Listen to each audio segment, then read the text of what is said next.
Welcome to this week's edition of Insight. Unlike most weeks where we study the issues of the week, what we're going to be doing today, this is the first of a two-part series where we're going to be diving deep into Aliyev's economy and the potential of his economy in the short and the long term, and how the state of his economy actually impacts his decision-making, specifically the war last year and his constant aggressions on our borders. The genesis of this show was a quote that I saw from him complaining a few weeks ago about the EU aid program to Armenia, in which he complained about the $2.5 billion euro program that the EU has planned for Armenia for the next 5 years. He went on to complain that that's unwarranted because Azerbaijan was the primary victim of this war, sort of turning logic on its head, in which the genocidal aggressor is actually the victim, but that's the mindset we're dealing with. And he, interestingly enough, on an economic side, he has been calling for austerity at home, budget cuts, and asking departments to spend less, which tells us that his economy and his country are being pressed financially. What we're going to be looking at primarily is, again, which country in this region has the greatest potential? And this is the question that he asked, and I think it's a good question. And over this show and next week's show, we're going to strive to answer his question. During this show, we're going to be covering very complicated economics issues, and economics tends to be rather boring, so we're going to go through it in as simple terms as for everyone to be able to understand it, and I'll try to simplify things to the greatest extent possible without losing the content. When you look at Azerbaijan's economy in totality, there's no such thing as an economy. All it is oil and gas. They have no other, for the most part, no other productive economy that's earning them any income in the world. And in reality, there's no prospect of them creating such an economy over the next 15 or 20 years. And during the show, I'll explain why that is the case. The first thing we're going to do is going to, in very specific terms, look at the impact of the oil and gas sector on the Azeri economy. First and foremost, it earns 95% of all hard currencies. Hard currencies are essentially all foreign currencies that are tradable, euro, dollar, and other such currencies. Second of all, 75% of all government revenue by Aliyev's state comes from this one industry. Beyond that, 50% of their entire GDP is oil and gas related, which means it's not just the industry itself, it's the after effect of the industry. And GDP is the gross domestic product, which means everything that an economy produces during the course of a year. Let's look at some fiscal issues, which I think are critical. There's in economics, in oil economies, it's called a fiscal oil price. And what that means is that the oil needs to be at a certain price where you're actually covering your budgetary expenses. That number for Azerbaijan is $82, which means that oil has to be at $82 a barrel in order for Azerbaijan to be able to cover its expenses. The second thing is what is considered the external break-even oil price. And what does this mean? This is the specific oil price that they need to meet not to run external budget deficits and not to use their foreign currency reserves to pay for them. That number for Azerbaijan is $98 per barrel, which is one of the highest in the world. And the primary reason is because the country doesn't produce anything but oil, which means they have to import everything. What this eventually leads to is a devaluation of your currency because your central bank gets pressed, it runs out of foreign currencies, and you'll have to devalue your currency. And the indications are that there's another devaluation of the currency on the way. And what a devaluation of the currency actually means is a massive drop in living standards because the money that people have loses its value by dramatic scales. In Bloomberg, there were reports in July in which foreign currency reserves are being limited for ordinary people, which means if you're an average person, you cannot exchange more than $10,000, for example. While if you are Aliyev and his friends, you can exchange as much money as possible and move your manats into much more valuable euros and dollars ahead of the curve and put it in another country. All of this is happening in the context of what is the current oil price per barrel around the world. Currently, oil price, it fluctuates on a daily basis, on a weekly basis, is somewhere between $65 to about $70 a barrel. As we had stated earlier, what Azerbaijan needs to earn in order to cover its budget, one, and not to run out of foreign exchange, is much higher than that, which means the country's economy is constantly being pressed. And in the long run, trends in oil prices are actually not likely to be helpful. We might get big spikes for a short time, but for the most part, we're entering a period in which they're going to be running significant structural deficits over the many coming years. Now we're going to step back and look at the last 10 years of economic growth and economic performance by these three different countries from the Caucasus. The country that has performed the worst by a wide margin is Azerbaijan.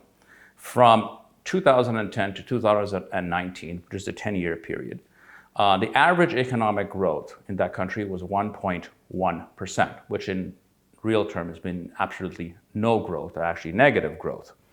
To put this in perspective, this is the lowest growth rate of any country in Europe, even though it's arguable that Azerbaijan is a European country. And it's way below the performance of such economic world beaters as Argentina, Afghanistan, and Cuba. So this is the scale of the economic dysfunction that you're seeing in that country. When you compare this to the two other countries in the Caucasus, over those 10 years, Armenia's economy grew on an average of 4.2%, and Georgia's economy grew by an average of 4.3%. Now, what has this meant? In real terms, in 2010, Azeris had an income that was almost 50% higher than Armenians and Georgians. Today, Aliyev's people are the poorest people in the Caucasus, and this has happened all in the last 10 years. All of this is coming in the context and at a time period in which, over the past 25 years, Azerbaijan has earned $250 billion in income. So you have a situation in which you have this massive amount of wealth compared to its other neighbors that has come into the country. And in real terms, they have absolutely nothing to show for it when it comes to the lives of ordinary people. On top of this, Aliyev's population is also, by a mile, the least free people of the Caucasus. Now, why is this important? It's important is because, except for a couple of countries that are anonymous, like China or the UAE, which are very unique. China, because it's a world economy unto itself, and some of the UAEs and the Qatars of the world is because they have very small populations and massive wealth. The formula around the world is freedom generally goes with prosperity, and poverty essentially goes with totalitarianism. That is true in 90% of the world. So Azerbaijan is not a country that's going to break that example. So the reason that I said that they're not likely to change this trajectory of where they're at is because unless they overthrow the current government, highly unlikely, or a new regime that is actually interested in the benefit of the people takes power, these trends are not only going to stay, they're actually going to accelerate over the next 10, 15 years. As Azerbaijan's economy continues to deteriorate, or is likely to continue to deteriorate, we have to look at Armenia's performance. Over the 2017 and 2019 period, essentially the pre-COVID period, Armenia actually had some of the highest growth rates in Europe. In fact, in 2019, Armenia was had the fastest economic growth in Europe, which was at 6.7%. Now we have to project this forward. If Azerbaijan's prospects stay the same, governance style stays the same, and Armenia and Georgia, let's take Armenia in this case, go back to the growth rates that we had over the last 2 or 3 years. If we replicate this for 6 or 7 years, the economic balance between these two countries is going to start shifting in dramatic ways, both in resources, ability, and the prospects of the economy. And every year that goes by in this context, the living standard differences between the average Armenian or Georgian and the average Azeri is going to get more and more stark, which it will eventually cause dramatic political problems for Aliyev. None of these challenges to Aliyev's economy are happening in a vacuum.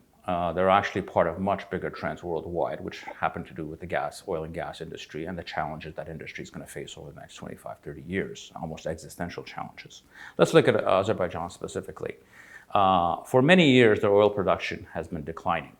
And their hope has been that natural gas can take the place of oil as far as an income producer for their country. Looking at the oil production, their oil production was supposed to peak in 2015. Actually, it peaked in 2011, and it's been declining on a yearly basis. So not only is their primary commodity getting cheaper, they're actually having less of it to sell.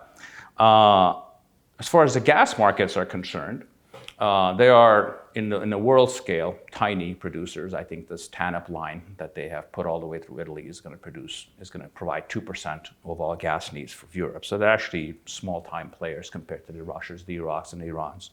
I'm sorry, the Russias, the Qatars, and the Irans of the gas-producing world. What is different from gas from oil, even though we've had a spike in oil prices, is in the long run, we're very likely to have a gas oversupply in the world because of Mediterranean supplies that are kicking in from Israel, Egypt, Greece, Cyprus, and different places, along with the United States that's becoming a massive exporter of LNG gas. And gas prices, because of the nature of the business, are set in different ways where it's not a daily price, it's a contract that you negotiate. So if you negotiate a lousy contract, you're selling something at a bad price for a long time. Recently, we've had a spike in gas prices, but that's not likely to last in the long run. A deeper study of the energy producing countries is that they used to be a lot wealthier 30, 40 years ago, is because in real terms, commodity prices have actually been dropping compared to other prices. Let me just use a very simple analogy. In 1980, the average price of a car in the world was about $7,000. The average price of a barrel of oil was $40. 41 years later, the average price of a car around the world is $37,000, while the average price of a barrel of oil is somewhere between $65 to $70, which means that all commodity producers need to produce a lot more of what they're producing to buy industrial products, which means in real terms, your country is getting poorer and poorer compared to, for example, the wealth that the Saudis, the Iraqis, or the Iranians had in the 1970s. The biggest thing, and currently that's heading the way of the oil industry, is actually EV production, which is electric vehicles. And we will speak about this in detail in our next show, which is going to be the focus of our next show, is the changes coming in that industry. All of this is, frankly, very boring. And I've probably put some people to sleep with all this economic jargon. But for people that haven't been able to follow it specifically, I'll put it in very simplistic terms. We need to think of Heydar Aliyev as Cinderella. And with all my apologies to Cinderella and all the girls around the world who love her. But Aliyev's carriage, in this case, is his economy. His economy is going to turn into a pumpkin. It's not a question of if, it's a question of when. Aliyev had to go to war last year because this period is the time period in which Azerbaijan on a historical curve has the greatest economic, political, military advantage over Armenia. And this is an advantage that is likely to dissipate over the next 5-10 years. In fact, it can dissipate on a yearly basis. All of his actions, all of his provocations have to be understood, not in the context of his strength. They need to be understood in the context of the fear of his future weakness. What is important for us to understand is this, is what we hold and what we don't concede now, he won't be able to demand in 5 years. And what will keep Aliyev up at night is he knows what he stole or what he won last year, he might not be able to keep in the long run. What we're going to be doing during our next week's show is to sort of look at the energy landscape that's heading our way over the next 15, 20 years, and how this will affect Aliyev's economy, and how real wealth is actually created in the 21st century. Thank you for joining me for this week's episode of Insights.